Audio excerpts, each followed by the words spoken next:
Hey Ben, hey JK. Thanks for joining. Just gonna let a few more people fall in.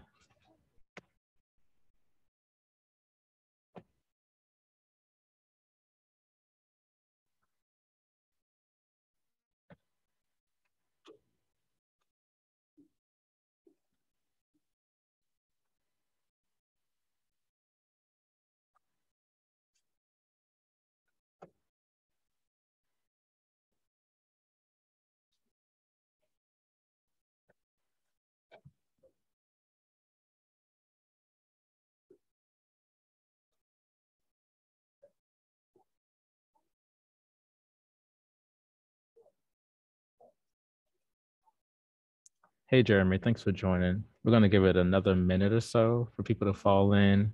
We can go ahead and get started. Looks like we already have a question.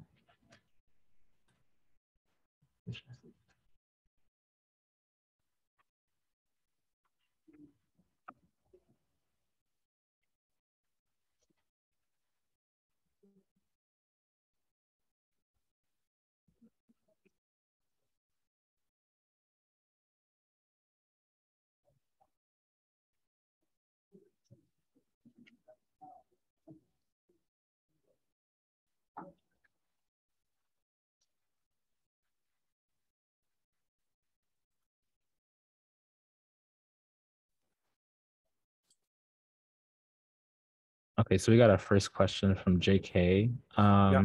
Hi. The question is there a way to provision within decisions to abort a flow? That's right. So by virtue of doing a canceling or aborting a flow, I would like to see all the open assignments tied to this flow should disappear from all the action reports. Okay, and I'm not sure if you have a report to show. No. I'm not looking for a report or anything, right? Mhm. So basically, all I'm doing is that if I start a workflow, it goes to the motion and then comes to a completion, right? So somewhere in the middle, I decide not to carry on further with the workflow. So I want to Mhm. abort the workflow, right? So I looked into the documentation. I looked for the word abort, and there are 0 hits, right? And then I look for cancel. Again, I don't get a good hit on that. So my question is that, do we have a way to cancel or abort the flow by giving the tracking flow ID so that all open assignments tied to this given tracking flow ID disappears from the all reports, right? So right now we have the workers reports, which are custom built, which basically goes through all the open assignments out there and then displays them as a list for you to take action on by doing a right click and choosing an action. So if I do an abort of of the workflow, I want to see that item dropping from the queue. Okay, so in this case, the, Yeah. the assignment step was hit and we want to cancel sometime after that. Exactly. I don't want to carry on further. So I want Mhm. to abort the whole thing, right? That's the requirement. So how do I do this Okay. in decisions? Can you see the decision studio? Did that? Yeah, we can see it. I can Okay. see it. Yeah. Okay, cool. So this is going to be under the flow management folder, and you want to go to the running flows tab here. Um, Okay, I'm looking something at the programmatic level, Cameron, right? mhm. So I want to have a user action. And when I click that user action, I want to do this behind the scenes. So I'm looking for a step or a function that does this for me so I can put them into a flow so that it gets triggered correctly. Okay, so you just want to have some steps to take in this flow tracking ID Yeah. and And build then that flow. exactly. That's all I need. Yeah. Okay, I'm not sure if we have any steps. I can probably check really quick. I mean, because you have the right click kill flows, I hope it's also using the same API, right? So we got to find what that API is and then call the same, correct? Yes, sir. And we can open up a ticket to follow I that already through. did actually. I already Okay. opened a ticket yesterday. I didn't see any reply. See, That's why I thought I brought in here. let me see if I can cherry pick it.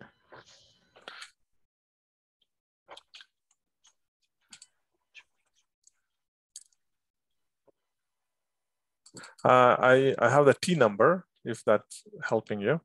Yeah. Okay, it is T dash 046631. Okay.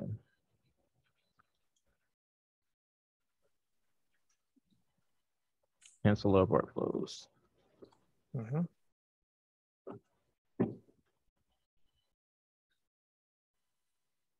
Okay, I'll go ahead and grab that and sign that to myself. Okay, And I'll get some do some digging to see if we have any internal steps to kill the flow and see sure. what input that needs. Yeah, okay. All right, let me know. Thank you.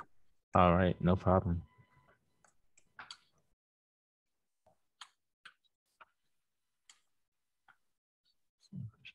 All right.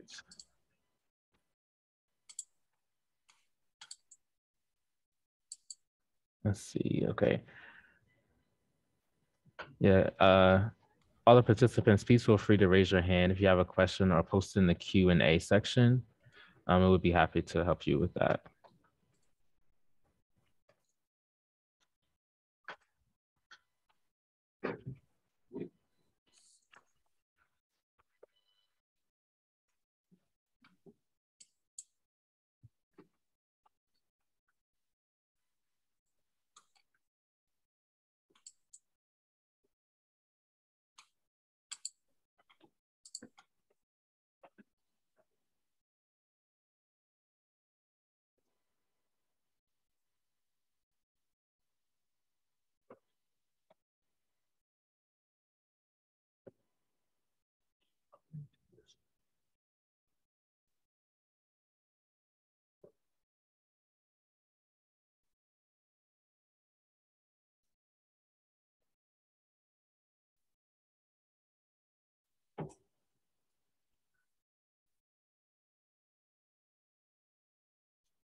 Again, please feel free to raise your hand if you have a question or post your question in the Q&A section.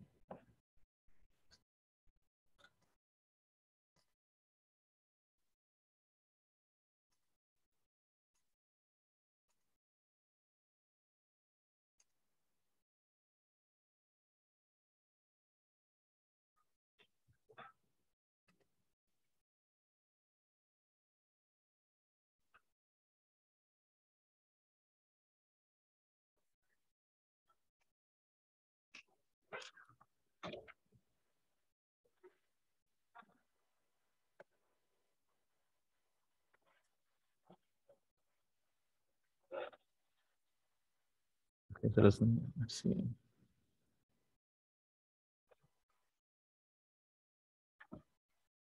Okay, question from Greg Wood. I'm wondering if we can fetch a case entity in the flow and somehow see a list of its past states. Okay, case entities in the flow. You should be able to fetch that case entity. I'm using fetch entity step. As far as the list of past states.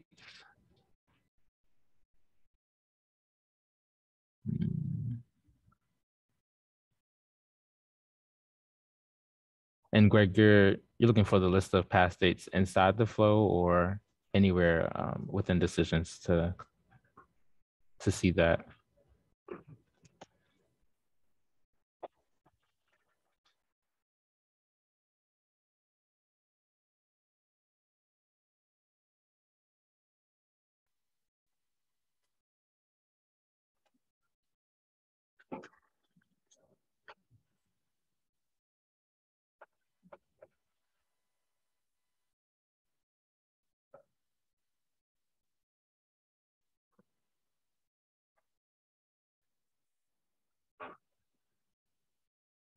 Yeah, so for the list of past states, are we trying to view that inside of a decisions flow or anywhere in decisions to just see those states, those past states?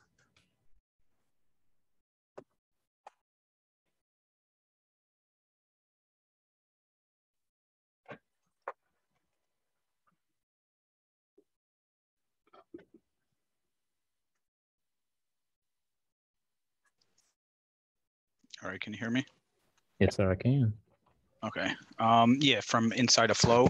I know I had like a report in the folder activity panel going so I could see like the past states, but I'd like to pull a case entity into a flow and analyze the past states it's been in. Okay.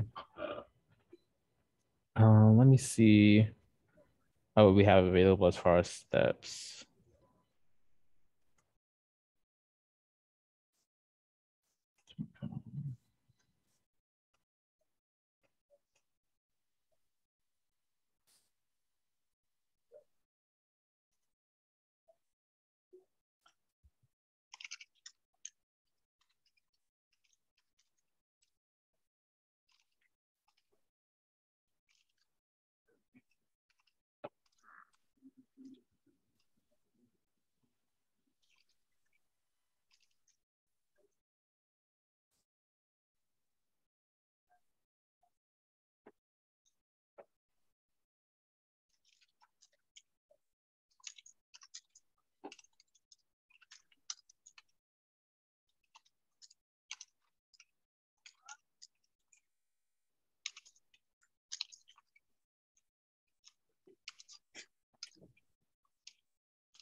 And if there's not like a way from within a flow, maybe like some type of query to the database, you know what I'm, follow me? Yeah. As far as the database, I'm not sure if we would have that historical state saved there. I know we would have the current state. We're just thinking about the process folder for the case entity, and we have the progress panel on the side that shows those states. Just wonder if there's a way to pull those from that, because it has to come from somewhere. Oh yeah, it's like stored in there, so it's got to be somewhere in there.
Yeah, I'm not seeing one that pops out, but I would think, just based off of that if we can backtrack where we're pulling those states from, we should have a way, or we should be able to find a way to pull in those states. And do we want to know like when the states change as well, like to have that historical data of when that state changed? And yeah, that would be nice as well.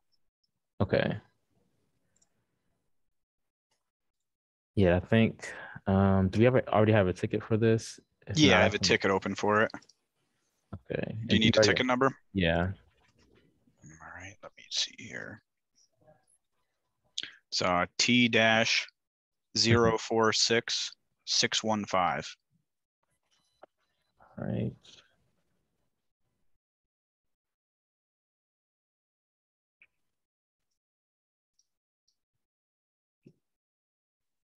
All right, I see that ticket. I'll go ahead and assign this to myself. I'm gonna follow up after this lunch and learn. All right, thanks, man. Appreciate it. What's your name again? I'm sorry, I missed it. It's Cameron. Okay, Cameron, thank you. I appreciate it. Yes, sir. No problem. Hey, Cameron. Hey, it's Mark Klein. Hey, there's a get folder states step that could possibly work for that use case. Get folder state.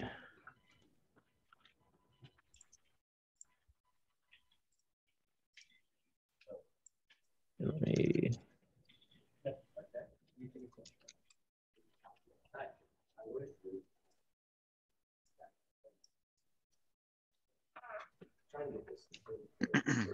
Yeah, let me test that really quick. Yep, I just tested it on my local, and it seemed to pull up the states, and if they're all the states in the flow, and if they completed yes or no, true or false. Interesting. Yeah, I could try that on myself here as well. Mm-hmm.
Yeah, looks like that's exactly what I need, guys.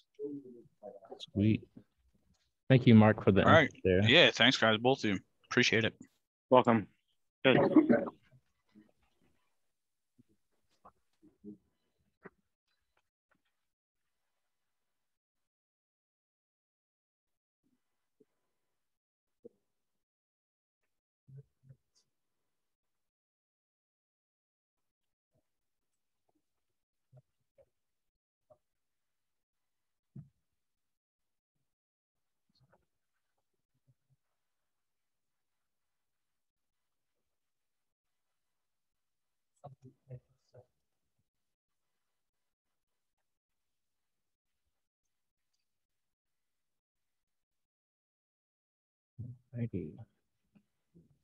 All right, so again, please feel free to raise your hand if you have a question or post your question in the Q&A section, and we'll be happy to help you guys.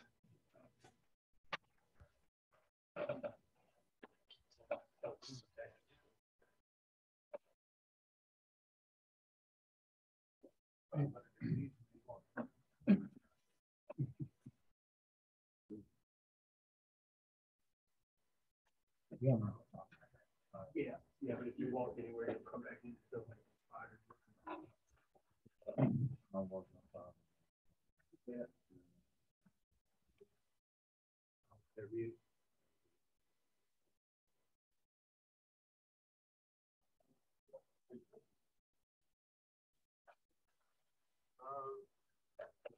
Yeah, they ran there yesterday too.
All right, doesn't look like we have any questions. So I prepared a demo to go through the decisions profiler that we have.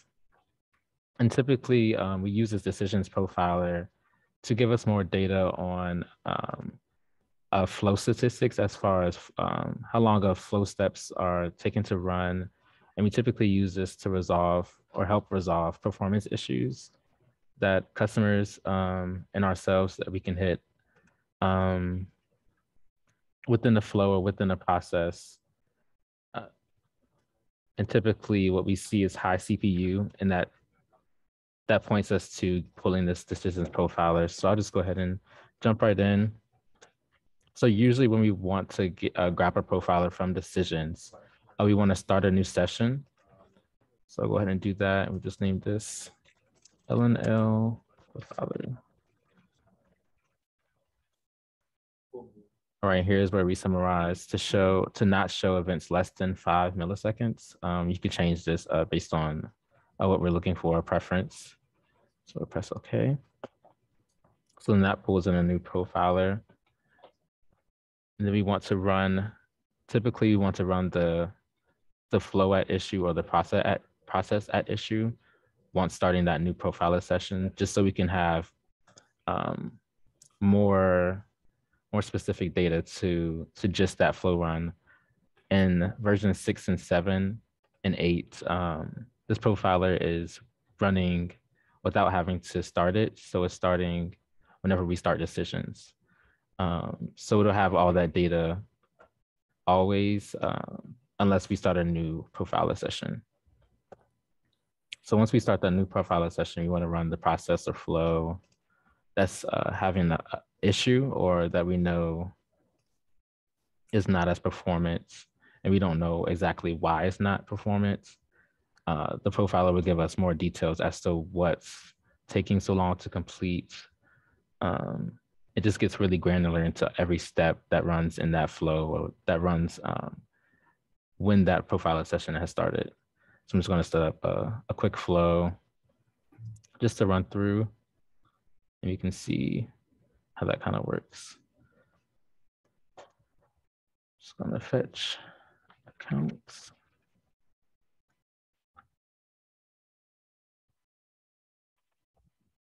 Yep, it's fine.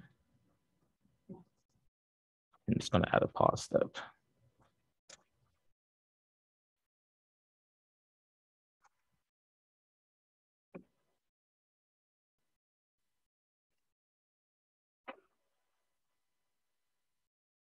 Future.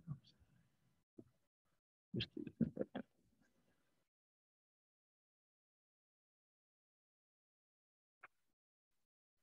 And that's fine. We'll just give this a run.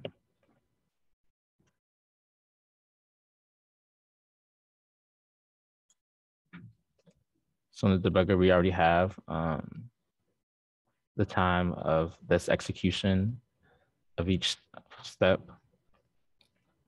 So if we go back out of here, and typically for decision support, we'll want this text view, the download of this text view, rather than this profile data. It's just easier to read. So if we download that text view and pop it open, it looks like a lot, but I'll show you how to kind of read through this and get a better idea of what you should look for in certain cases. So all of these times are in milliseconds. And we just want to find that flow run that we just had. Should just have a fetch and I'll wait.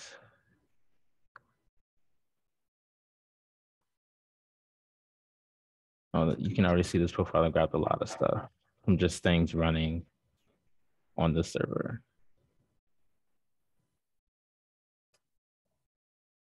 In this case, I'll just search for that flow I created, flow 1. And is this it? That's flow state with 2 steps. This one. That is not it, but this shows that creation of that flow and how long that took.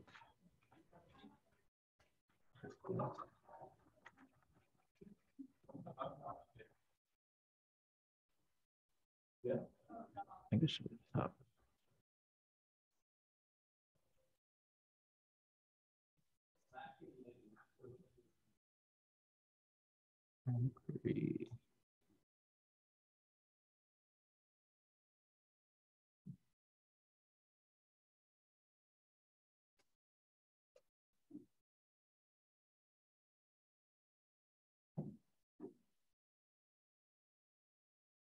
I'm not seeing it at all. Yeah, and sometimes that can happen if we have a huge profiler session, and that's why we want to start a new profiler session each time we want to dig in and review that profiler session. So I'll just try to go ahead and create another one, and you can run this flow outside of the debugger.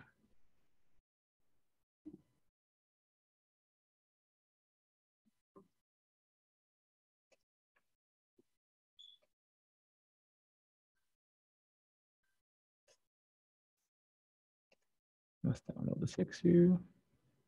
No.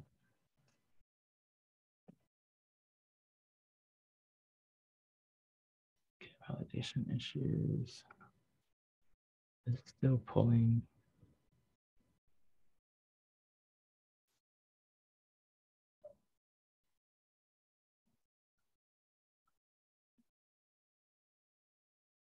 I don't know.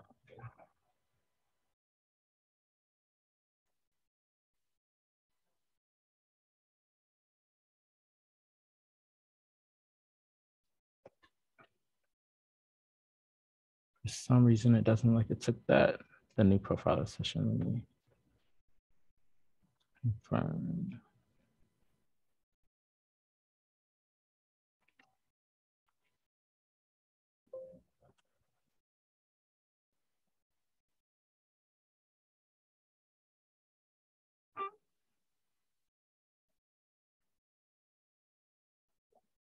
Yeah. So it did capture that flow run, and we can see that here.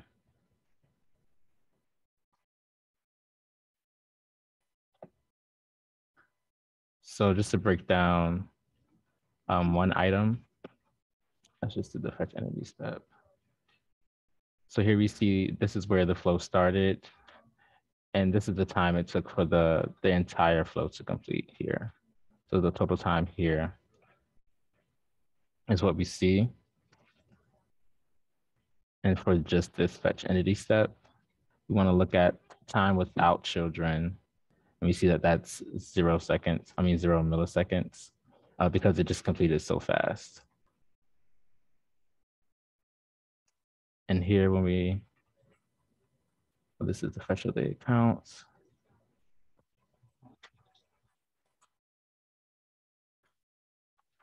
Yes.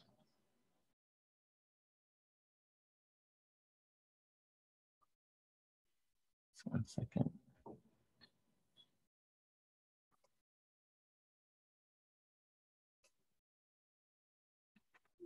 Okay, so this is where we actually fetch that data. So this is right under the fetch entity step. This is where most of the time in that flow is taking. I'm not sure why it doesn't have the time for the pause flow. I'm guessing we just don't record that. So I would expect this to have the 10 seconds that we put on that. So that's a little interesting. Yeah, but we know that this fetch step took, on average, for this just this one count. Typically, we would have more than one count. So we would want to look at the average time for the execution to give us the best data for how long a process is typically taking, rather than the max or the min.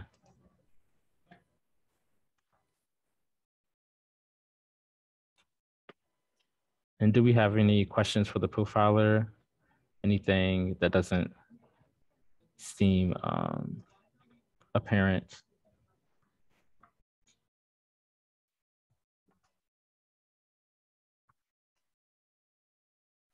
Okay, no, cool.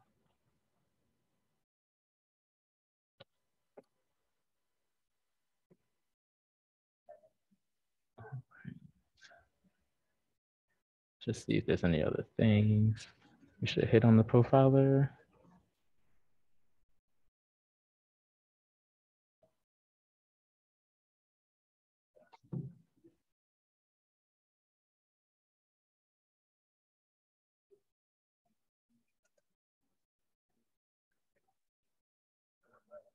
I think that just about sums up most of that.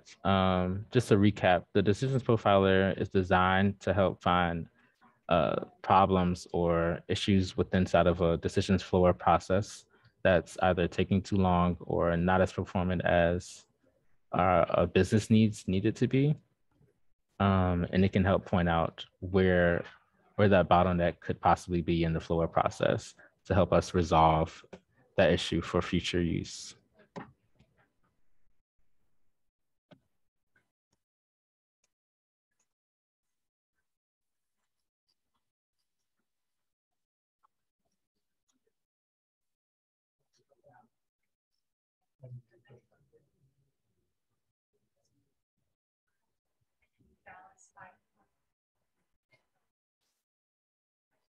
And I guess while we're on the topic of profiling, I can walk through a couple of other things in the decisions tool that we can use to help us narrow down where performance issues are happening. Let's see. So just off the top of my head, scheduled jobs can be an issue with performance, or I've seen it be an issue with performance in a few cases. So the first thing we would want to see is a scheduled job log. Sadly, there's no information here.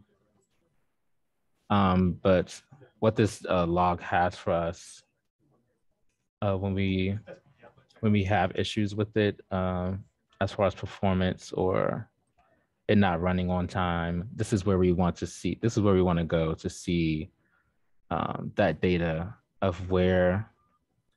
Wish I could show all these columns. So it has when that scheduled job started, or when it was scheduled to start, when it actually started here, when it completed, and if it ended in error, and what that error message would be if it did end in error. So that would be a helpful log to send over if we have any issues with scheduled jobs in any part of you guys' processes or what have you. Yeah, I would definitely recommend adding this to a ticket if you hit that case. What else? Let's see.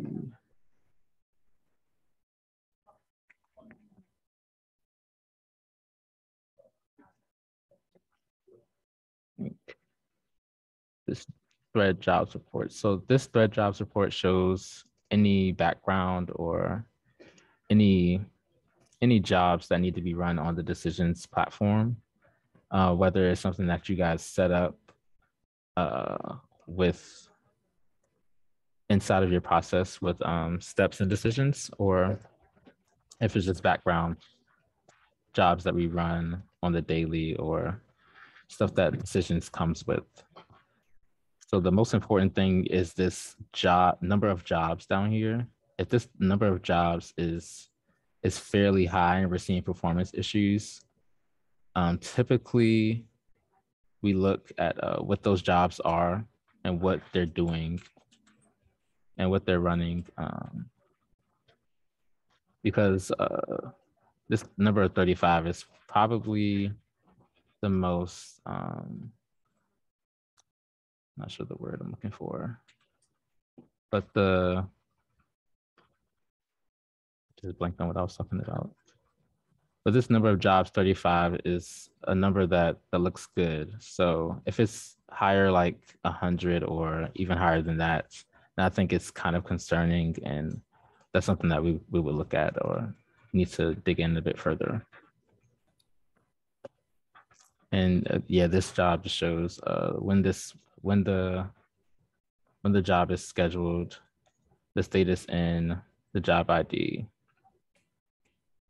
and descriptions. Usually not as helpful, but it's also there. Any questions on the scheduled job log or this thread jobs report?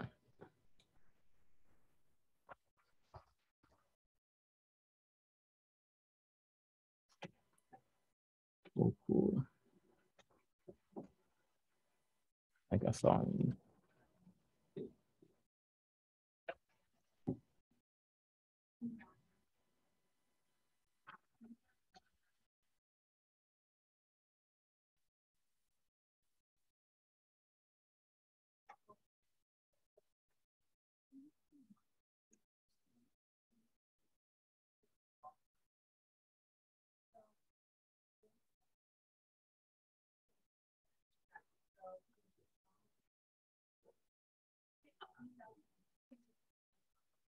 Any other event viewers?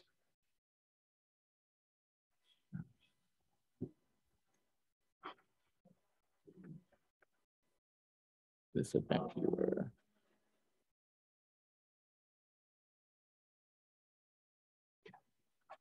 Yeah, so this event viewer report typically shows us errors or warnings and their timestamp for when they happened. I don't think it gets really too specific other than reading the message that happened to see what happened in that era.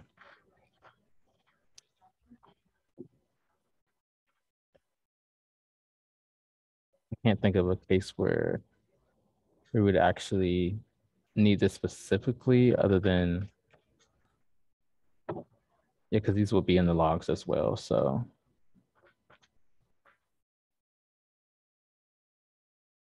this report does capture SQL calls, API timing, and flow step timings. So it can help with performance on that end if we need to get more granular to seeing what API calls we're taking a lot of time or what flow steps, like we can look at with the profiler.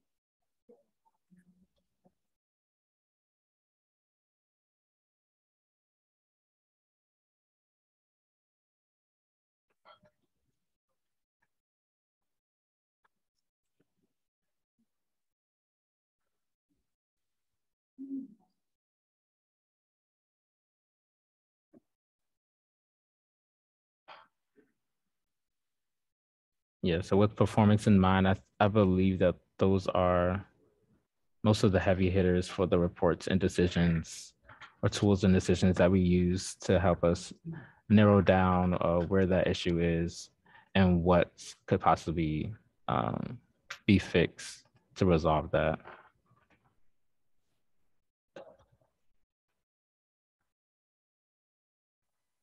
Now I'm just going to open up the floor. If anybody has any questions related to that or not related to that, please feel free to raise your hand and come off mute or just post your question in the Q&A chat.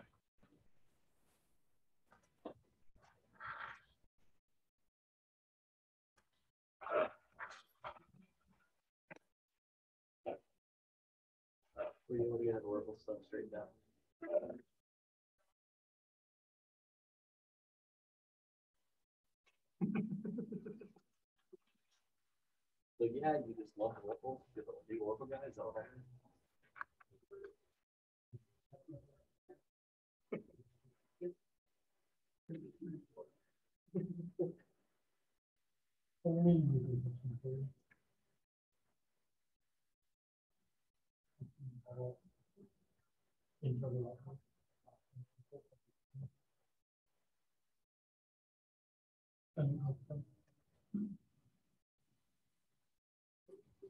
All right, doesn't look like we have any questions.